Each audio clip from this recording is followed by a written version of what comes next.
Back on my channel commerce with me. आज इस video में अपन इलस्ट्रेशन नंबर 8 करेंगे। इससे पहले वाली वीडियोस में मैंने इंपॉर्टेंट इलस्ट्रेशंस बता दिए हैं और वही इलस्ट्रेशंस मैं आपको इस चैनल पर प्रोवाइड करवाऊंगी। अगर आप मेरे चैनल पर पहली बार आए तो प्लीज़ चैनल को लाइक शेयर सब्सक्राइब जरूर करना, ठीक है। अब इलस्ट्रेशन नंबर 8 की बात करते हैं। इलस्ट्रेशन नंबर 8 में क्या बोला है, T limited company started manufacturing on 1 जनवरी 2010। जो टी लिमिटेड कंपनी है वो क्या कर रही है, मैन्युफैक्चरिंग स्टार्ट कर रही है 1 जनवरी 2010 को। The prime cost of an unit is expected to be 20। जो कॉस्ट आती है वो कितनी आती है, 20 रुपीज़ आती है। और उसमें से जो 8 रुपीज़ है वो किसकी कॉस्ट है, वो कॉस्ट है आपके मटेरियल की। और दूसरा क्या है, 12% फॉर लेबर और 12% क्या है, लेबर की कॉस्ट है। इन एडिशन इसके अलावा और क्या है, जो वेरिएबल एक्सपेंडिचर है वो 4 रुपये है, फिक्स एक्सपेंसेस उसके 15,000 रुपये है पर मंथ के। तो payment for material is to be made in the following purchase. इसमें बोला है कि जो परचेज है उस परचेज का ट्रीटमेंट कैसे करेंगे, 1 महीने के बाद उसका पेमेंट करेंगे। जो भी अपन ने परचेज किया है उसका पेमेंट अपन कब करेंगे, 1 महीने के बाद। क्योंकि इसमें क्या बोला, फॉलोइंग मतलब अगले आने वाला महीने में क्या करेंगे, पेमेंट करेंगे। 1/3 of sales will be cash. और जो 1/3 है वो क्या है, कैश है। और बाकी कितनी है, क्रेडिट में है। उसका भी पेमेंट क्या करेंगे, 1 महीने के बाद करेंगे। एक्सपेंसेस कब पे करेंगे, उसी महीने में पे करेंगे। और आपको फिक्स्ड सेलिंग प्राइस दे दी है 40 पर यूनिट। और आपको यूनिट गिवन है जनवरी फरवरी मार्च। अब इस क्वेश्चन में आपको एक डाउट होगा कि इस क्वेश्चन में आपको ओपनिंग बैलेंस गिवन नहीं है और आपको ये कुछ भी नहीं बोला है कि आपको कितने महीने का बजट बनाना है, ये भी आपको इस क्वेश्चन में नहीं गिवन।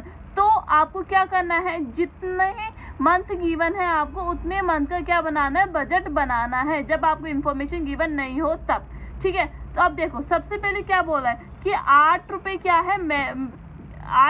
है, मटेरियल की कॉस्ट है। और आपको क्या गिवन है, यूनिट गिवन है। तो आपको मैंने बताया था जब भी क्वेश्चन करते हैं अपन तो आपको क्या करना है, आपको इस तरीके से फॉर्मेट बनाना है, जनवरी फरवरी मार्च अप्रैल मई जून, ठीक है। इसमें मैंने क्या कर दिया, यूनिट लिख दी। ये जो यूनिट गिवन है ना, 900, 1200, 1800, ये मैंने यहाँ लिख दिया है।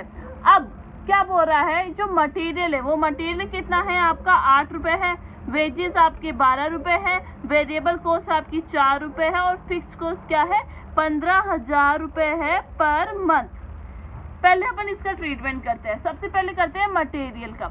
मटेरियल के लिए क्या बोला है, देखो यहाँ payment for material to be made in the next month. मतलब इसका पेमेंट कब करेंगे, नेक्स्ट मंथ में करेंगे। वेजेस के लिए देखते हैं, वेजेस के लिए क्या बोल रहा है, यहाँ वेजेस के लिए कुछ भी नहीं बोल रहा है। इसमें ऐसे बोल दिया है कि जो भी एक्सपेंसेस है, जितने भी जो एक्सपेंसेस है उसका पेमेंट करेंगे उसी महीने में करेंगे, उसी महीने में करेंगे। वेरिएबल का भी कब करेंगे, उसी महीने में करेंगे। और फिक्स का तो आपको पता ही है। तो सबसे पहले मटेरियल करते हैं। मटेरियल क्या बोल रहा है, 8 रुपये। तो ये क्या है, आपको यूनिट गिवन है, इसको क्या करेंगे, 8 रुपीज़ से मल्टीप्लाई करेंगे। अब इसे क्या करते हैं, 8 रुपीज़ से मल्टीप्लाई करते हैं। तो अभी अपन ने क्या किया, ये यूनिट गिवन थी तो अपन ने यूनिट लिख दी। और आपको पता है अपन ट्रीटमेंट किसका कर रहे हैं, मटेरियल का कर रहे हैं। तो मटेरियल का प्राइस कितना है, 8 रुपीज़। तो इस 900 को 8 से मल्टीप्लाई किया, देखो 900 को 8 से मल्टीप्लाई किया तो 7200 यहाँ लिख दिया। 1200 को इंटू किया 8 से तो आ गया 9600 वो यहाँ लिखा। इसी तरीके से सबको 8 से मल्टीप्लाई करने के बाद अपन ने ये लिख दिया। और इसमें मटेरियल के लिए क्या बोला है, मटेरियल के लिए ऐसा बोला है कि जो मटेरियल है उसका पेमेंट कब किया जाएगा, नेक्स्ट मंथ, अगले महीने में किया जाएगा। तो इसका मतलब क्या हुआ है, अपन बजट तो सबका बना रहे हैं तो अपन सबका बजट लिखेंगे यहाँ, ठीक है। सबका बजट बना रहे तो सबका बजट का अपन कॉलम बनाएंगे। अब क्या बोल रहा है कि अगले महीने में दे रहा है। तो इसका मतलब क्या हुआ, जनवरी का पैसा अपन को कब मिलेगा, आपको जनवरी का पैसा फरवरी में मिलेगा, फरवरी का पैसा मार्च में मिलेगा, मार्च का पैसा अप्रैल में, अप्रैल का पैसा मई में, मई का पैसा जून में मिलेगा। तो अपन क्या करेंगे, जो जनवरी है, जनवरी के कॉलम में कुछ नहीं आएगा क्योंकि इससे पहले वाला कोई सा भी मंथ नहीं है। तो ये मंथ नहीं है तो इसमें क्या हो जाएगा, कुछ नहीं का। तो यहाँ पेमेंट में क्या आएगा, देखो यहाँ पेमेंट में आएगा मटेरियल, जनवरी में कुछ नहीं आएगा। फरवरी का पैसा जनवरी वाला आएगा 7200, 9600, 14,400, 400, 16,800 और 16,800। समझ में आ गया मटेरियल का। अब आगे क्या बोल रहा है, जो वेजेस है, देखो जो वेजेस है उसकी प्राइस आपको कितनी गिवन, 12 गिवन। तो इसका मतलब क्या करना है, इन जो भी जितने भी यूनिट्स है इन यूनिट्स को क्या करना है, 12 से मल्टीप्लाई करना है। तो 12 से मल्टीप्लाई करते हैं अपन जल्दी से।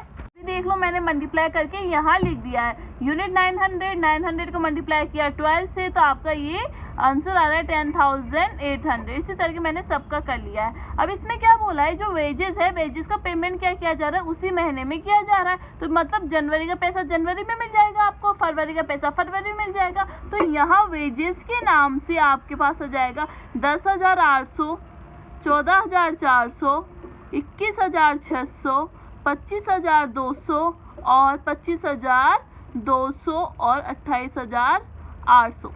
ठीक है, तो आपको मटेरियल का हो गया, वेजेस का हो गया। मटेरियल का तो अगले महीने में दे रहा था तो अपने अगले महीने में कर दिया और जनवरी में कुछ नहीं आया। वेजेस का क्या था, 12 रुपीज़ दे रहे हैं पर मंथ, मतलब महीने की महीने दे रहे हैं यूनिट वाइज। 900 को 12 से मल्टीप्लाई किया, 1200 को 12 से किया, ऐसे कर लिया। अब देखो फोर्थ क्या बोल रहा है, वेरिएबल कॉस्ट। वेरिएबल कॉस्ट के लिए क्या बोल रहा है कि जो 4 रुपीज़ है, 4 रुपीज़ के अकॉर्डिंग क्या दिया जा रहा है, पर मंथ दिया जा रहा है। तो 4 को क्या किया, 900 से मल्टीप्लाई किया तो क्या आ गया, 3600 आ गया। इसी तरीके से 4 को मल्टीप्लाई किया 1200 से, 4 को मल्टीप्लाई किया 1800 से, 4 को मल्टीप्लाई किया 2100 से, तो आपका ये आ रहा है। तो ये भी क्या हो जाएगा, वेरिएबल एक्सपेंसेस के नाम से आपके यहाँ आ जाएगा 3600, 4800, 7200, 8400, 8400 और 9600। समझ में आया कैसे किया है मैंने। इसमें जो बोला है कि उसी मैंने क्या करा है, पैसे दे रहे। तो ये यूनिट आपको गिवन है, यूनिट से मल्टीप्लाई किया है ओनली वेरिएबल की प्राइस से। ठीक है, मल्टीप्लाई करके ये लिख दिया। ये हो गया आपकी वेरिएबल कॉस्ट और ये हो गई आपकी वेजेस। और फिक्स्ड एक्सपेंसेस के लिए क्या बोल रहा है, 15,000 पर मंथ दे रहा है और उसी महीने में दे रहा है। तो फिक्स्ड एक्सपेंसेस के नाम से क्या आ जाएगा, 15,000 रुपये हर महीने में आ जाएंगे। फरवरी में 15,000 आ जाएंगे, मार्च में 15,000 आ जाएंगे, अप्रैल में 15,000 आ जाएंगे, मई में 15,000 आ जाएंगे और जून में 15,000 आ जाएंगे। तो आपको समझ में आ गया मटेरियल, वेजेस, वेरिएबल और फिक्स्ड एक्सपेंसेस के लिए। अब आगे यहाँ देखिए, पेमेंट फॉर मटेरियल अगले महीने में करना था, कर दिया। अब देखो, अब आपके पास क्या बचा है, आपके पास बचा है सेल्स। सेल्स के लिए क्या बोला है कि जो सेल्स अमाउंट है उसे क्या करेंगे, जनवरी वाइज अपन लिख लेते हैं। ठीक है, कैसे करेंगे, 40 रुपीज़ आपको गिवन है तो इंटू 40। तो ये यूनिट है जितनी भी, उन यूनिट को क्या करेंगे, 40 से मल्टीप्लाई करेंगे और यहाँ लिखेंगे। अभी मैं लिख रही हूँ। सेलिंग प्राइस के लिए क्या बोला है, 40 पर यूनिट। यूनिट आपको गिवन है तो मैंने यूनिट लिख लिया यहाँ। इस यूनिट से क्या किया मैंने, 40 से मल्टीप्लाई किया। इन सबको क्या किया, 40 से मल्टीप्लाई किया। सबको 40 से मल्टीप्लाई करके मैंने क्या करा, यहाँ लिख दिया। ये जो मल्टीप्लाई किया है ना, ये जो अमाउंट आया ना, ये 40 से मल्टीप्लाई करने के बाद आ गया। अब आगे क्वेश्चन क्या बोल रहा है, 1/3 ऑफ सेल क्या है, कैश है। जिसका मैंने क्या किया, ये जो अमाउंट था इसका क्या निकाला, 1/3 निकाला। तो 1/3 क्या है इसका, कैश सेल्स है। तो कैश सेल्स कितनी हो गई है, 12,000 हो गई, एक 16,000 हो गई, एक 24,000 हो गई। तो ये कैश सेल्स के नाम से यहाँ आ जाएगा। अब आगे क्या बोल रहा है, आगे बोल रहा है जो बाकी का पैसा बचा, मतलब जो 2/3 पैसा बचा वो क्या है, आपका कैश है। 2/3 वाला कितना है, क्रेडिट है। सॉरी, 1/3 तो कैश है और 2/3 क्या है, क्रेडिट है। तो इस क्रेडिट का पैसा कब मिल रहा है, अगले वाले महीने में मिल रहा है। तो मतलब ये 24,000 वो यहाँ मिलेगा, 32,000 वाला पैसा आपको मार्च में मिलेगा, 48,000 वाला पैसा आपको अप्रैल में मिलेगा। तो ये अगले आगे महीने में मिलते जाएंगे। तो अब देखो यहाँ मैं लिख रही हूँ, रिसीव फ्रॉम डेटर से जनवरी में कुछ नहीं आएगा क्योंकि अगले महीने में मिल रहा है। तो फरवरी से शुरू होगा 24,000, 32,000, 48,000, 56,000 एंड 56,000। ये आपकी क्या हो गई, रिसीव। आपने डेटर से क्या किया है, रिसीव किया है। अब आगे क्या है, कैश सेल्स मैंने क्या बोला था, उसी महीने में मिल रहा है 1/3। तो ये इसका 1/3 निकाला तो 12,000, तो ये 12,000 आपका कैश सेल्स में आ जाएगा। क्वेश्चन जैसे बोलता है, जैसे इस महीने में मिलेगा तो इस महीने में डाल दो, बोल रहा है अगले महीने में मिलेगा, जैसे क्वेश्चन बोलता है वैसे वैसे आप करते जाइए, आपका इजीली हो जाएगा। ठीक है, ये 32,000।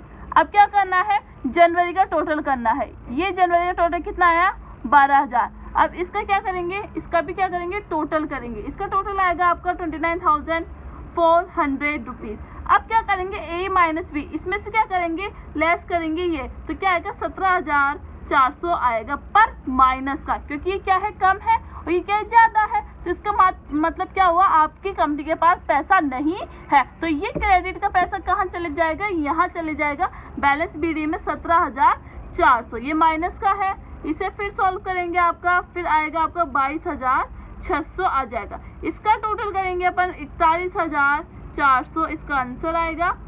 फिर ए में से क्या करेंगे, बी माइनस करेंगे 18,800।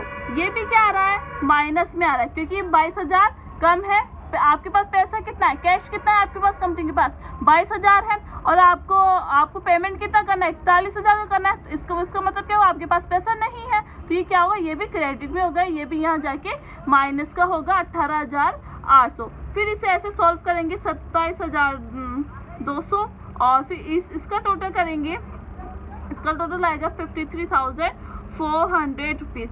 इसमें से ए में से क्या करेंगे, इसमें से इसे लेस करेंगे, 37,200 में से लेस करेंगे 53,400, तो 16,1200 ये भी क्या जाएगा क्रेडिट में, क्योंकि क्या 37,000 कम है और पेमेंट आपको 53 का करना है, इसका मतलब आपके पास पैसा नहीं है। फिर इसका क्या होगा, ये यहाँ जाएगा 16,200 रुपीज़। इसका फिर टोटल करेंगे अपन 59,800 आएगा, ठीक है। अब फिर इसका पेमेंट का क्या करेंगे, टोटल करेंगे, पेमेंट का टोटल करेंगे तो आपका 63,000 आएगा। अब इसमें से क्या करेंगे, ये वाला लेस करेंगे तो क्या आएगा 3,200 आएगा। ये भी क्या आएगा क्रेडिट में, क्योंकि 59,000 तो आपके पास पैसा है, पर आपको पेमेंट कितना करना है 63,000, तो इसका मतलब पैसा नहीं है आपके पास, आपका क्रेडिट में चल रहा है, उधार में चल रहा है अभी। अब देखो ये वापस यहाँ जाएगा 32,000 माइनस का, इसका टोटल करेंगे 80,800, ठीक है। ये देखो ये 80,800 इन दोनों को ऐड किया, फिर इसमें से लेस किया, ये तो इसमें भी यही किया है, दोनों को ऐड किया लेस किया, इसमें से ऐड लेस, तो ये आपका अमाउंट यहाँ आया है। अब इसी तरह पेमेंट का अपन टोटल करेंगे, पेमेंट का आएगा आपका 65,400, ठीक है। अब देखो आपके पास 80,000 आपके पास कैश है अब, और आपको पेमेंट 65,400 का करना है, इसका मतलब आपके पास पैसा अवेलेबल है। तो आपको कितना हो गया, इसमें से लेस करेंगे तो 15,400 रुपये आपके पास अभी पैसा बचा हुआ है। तो ये आपका क्रेडिट का नहीं होगा, ये आपका क्या होगा डेबिट, मतलब आपके पास पैसा अवेलेबल है। ये फिर आपको यहाँ जाएगा 15,400 का, इसका अपन टोटल करेंगे तो 1,03,400 आएगा। अब इसका टोटल करेंगे 70,200, यहाँ देखो यहाँ लिख देती हूँ, और इसमें से क्या करेंगे लेस, ए में से बी लेस करेंगे, इसमें से ये लेस करेंगे तो क्या आएगा 33,200। अब देखो 1 लाख के आसपास आपके पास पैसा है और 70,000 का आपको पेमेंट करना आपको उसमें हो सकता है, तो ये भी क्या हो गया आपका डेबिट हो गया। जब भी आपका माइनस में आता है उसका मतलब क्या होता है, क्रेडिट हो जाता है, आपके पास पैसा अवेलेबल नहीं है, डेबिट है तो आपके पास अवेलेबल है। आई होप आपको समझ में आ गया होगा कैश बजट। मैंने आपको 3 से 4 क्वेश्चन करवा दिए हैं अभी तक, और फॉर्मेट बता दिया, स्टेप्स बता दिया है, और कैश बजट क्या होता है वो भी बता दिया। फिर भी कोई डाउट है तो प्लीज़ आप कमेंट में लिखिए, कमेंट में आपको रिप्लाई करूंगी, और मैं सबका रिप्लाई करती हूँ। और आपको नेक्स्ट वीडियो किसके ऊपर चाहिए, नया चैप्टर स्टार्ट करेंगे अब नेक्स्ट वीडियो से। तो आई होप वीडियो आपको समझ में आई होगी। कैश बजट और कॉस्ट ऑफ कैपिटल का चैप्टर भी मैंने कंप्लीट करवा दिया, बिजनेस फोरकास्टिंग का भी चैप्टर कंप्लीट करवा दिया, प्रोडक्ट एंड प्रोडक्ट डिसीजन का चैप्टर कंप्लीट करवा दिया है मैंने। ऑलमोस्ट मैंने लगभग 4 यूनिट कंप्लीट करवा दी है। अगर आप चैनल पर नए आए तो प्लीज़ शेयर ज़रूर करो अपने फ्रेंड्स के साथ, और इस छोटे से चैनल को प्रमोट करो, और आपकी मैं हेल्प करती रहूँगी। Thank you for watching.